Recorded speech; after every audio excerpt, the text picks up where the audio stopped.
Are you looking for a budget PC build? I'm here with a $500 gaming PC you can build right now, and it can run any game on high settings with over 100 FPS. Hit the like button and let's start.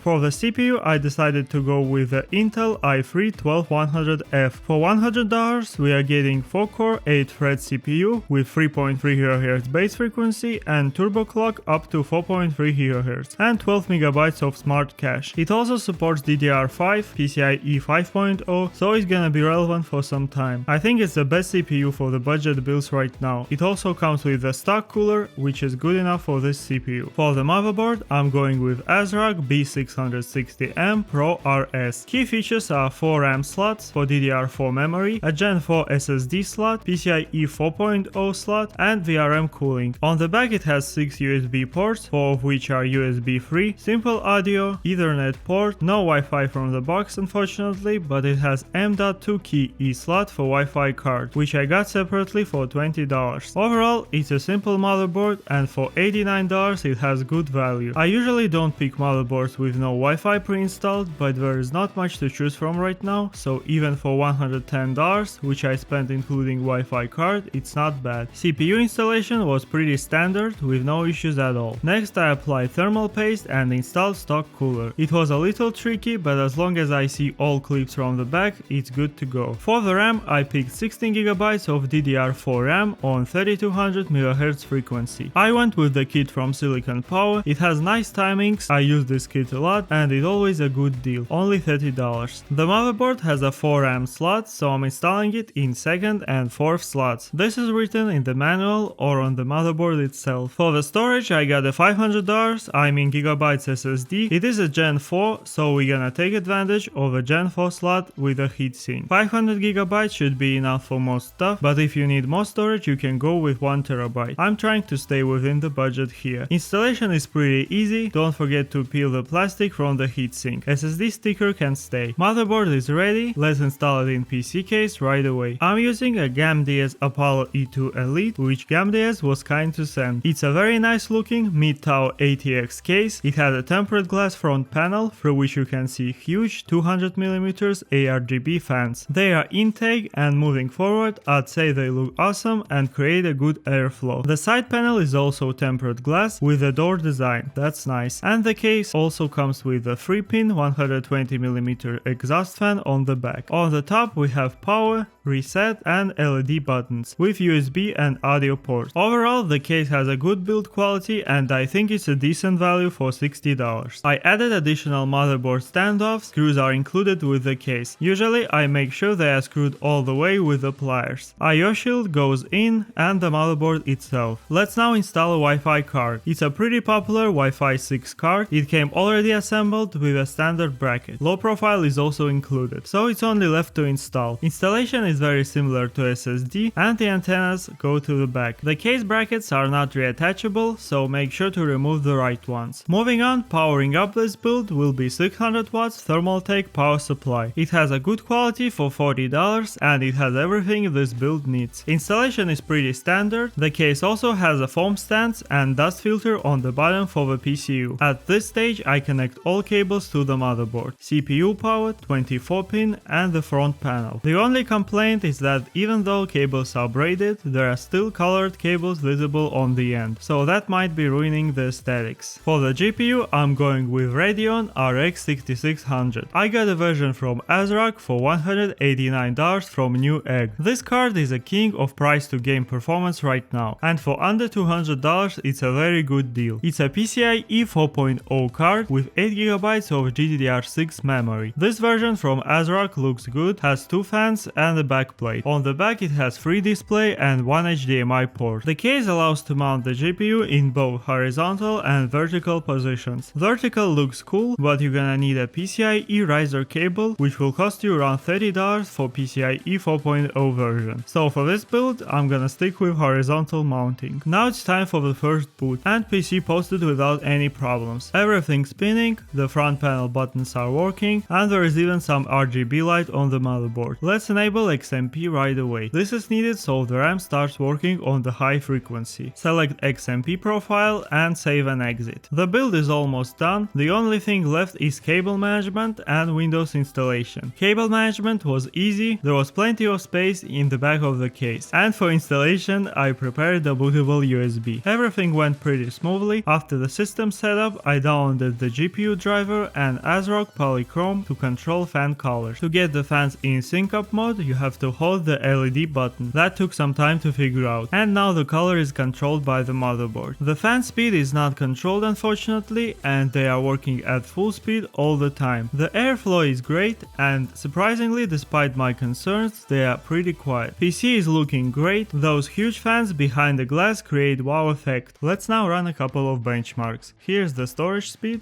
not bad. In Cinebench our i3 scored 81,000 points on multi-core. That's pretty good. I'm testing it with 1080p 165Hz monitor. In 3DMark PC scored 8,000 points. That's pretty good. During the benchmark the CPU temperature stayed under 65 and GPU under 55 degrees. Let's now test how it performs in games. In Valorant on high settings FPS stay over 200 all the time. The frame time graph is great and the game runs very smoothly. In CS2 with the maximum settings seeing 120 to 160 FPS. These two games are very easy tasks for this PC, so let's raise the bar. Apex Legends high settings getting FPS in range of 120 to 200 depending on the scene. Overall the game runs pretty well. In PUBG with high settings getting 130 to 150 FPS. In Fortnite with high preset and 66% 3D resolution I see around 100 FPS most of the time and the game looks very nice. Notice in these two games CPU has more load and it even hits 70 degrees sometimes. It's still far from critical numbers so the stock cooler is doing the job just fine. Although it's also getting a little louder. So if that's a problem for you, I'll recommend getting a simple tower cooler. Moving on to more demanding single player games, in Elden Ring with high settings getting stable 60 FPS even in loaded scenes. In Cyberpunk I ran a benchmark on high settings and I got 71 average FPS with 56 minimum FPS. In the game itself I see around 60 FPS most of the time with drops to 55 in loaded scenes. Overall runs very well. In God of War with high settings, no upscaling, I see 70 to 100 FPS range. In Spider-Man Miles Morales, high preset, no upscaling, getting the same 70 to 100 FPS range depending on the scene. Overall it is a good gaming PC. The cost did go a little bit over $500, but I think it's still worth it. This build offers a great performance for the price and a really good upgrade path as well, which is very important. I had fun building this PC, shout out to GameDS for sending the case. Let me know what you think about it in the comments and if you wanna see a budget PC on AMD CPU next. Hit the like button to help with the YouTube algorithm and I'll see you in the next videos.